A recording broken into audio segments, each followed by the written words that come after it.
is experiencing short rains. They say cases of respiratory and mosquito diseases are among other health challenges that will increase during this period. Gloria Milemo reports. The long-awaited rains are here, and as Kenyans embrace the change of weather from a prolonged drought period characterized by depressed rains, health experts warn of a flare-up of illnesses as a result of the wet period.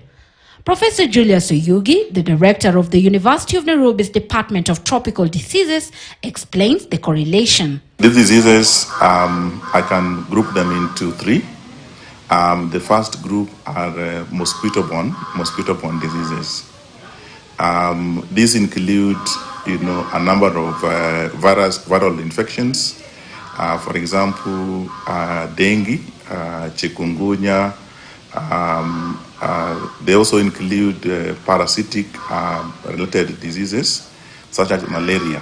The main reason why diseases are supposed to increase is because mosquitoes breed during rainy seasons, and they look for water bodies to breed. So we are likely to have more mosquitoes in our neighborhoods. There are also waterborne diseases that are likely to increase during these rainy seasons. These are diseases such as cholera, because during this duration, water will be collecting. The runoff water will be collecting. They'll then end up in either rivers or wells, where people will come exposed to the water. The cold season will also fuel an increase in respiratory diseases like the common cold and influenza, says the virologist. To keep these illnesses at bay, the medic gave out tips. They should boil water before they drink water so that they're protected from these diseases. That's number one. Number two, as far as mosquito-borne diseases are concerned, this is a time that we encourage people to use more mosquito nets at night, and when need be, use mosquito repellent to protect you from being bitten by the mosquitoes. Yeah, and keep warm. The Kenya Meteorological Department had predicted rainfall in some parts of the country from March 14th to 20th in the latest weather forecast for that period. The highlands east and west of Rift Valley, Lake Victoria Basin, the south and central Rift Valley, and northwestern Kenya are also expected to receive rainfall during the week. Gloria Milemo, KTN News. So now the government will not relent in its push to have unregistered and uncredited TVET institutions closed.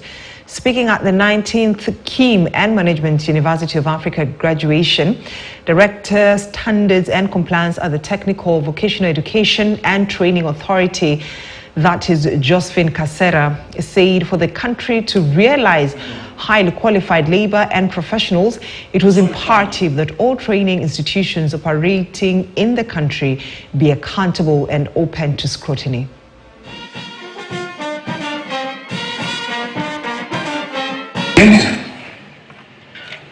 Of one becoming illiterate, even when they are educated. A job as an administrative assistant and realizing her strength as an entrepreneur. Times when we find an institution that is operating without a registration or accreditation, we close them. And in the past 2 years, we have closed quite a number of institutions that were operating under such circumstances.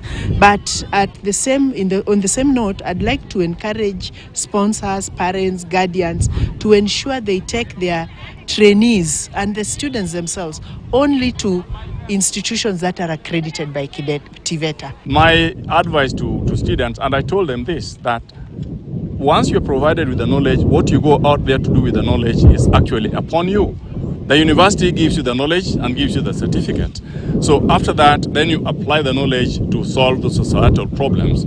So if somebody is qualified in the area of HR, for example, it is upon them now to look at how can they apply that knowledge to ensure that the HR function in organizations, or that they themselves start some HR initiative that is going to shape the skills of potential employees even as they seek employment in other organizations. bearing in mind the long experience we've had since 1984. It's very practical oriented, and so it actually resonates very well with the government regulations that you need to teach something based on CBC. In business news, Cooperative Bank declares a 1.5 shillings dividend per share, the highest ever. Don't go away.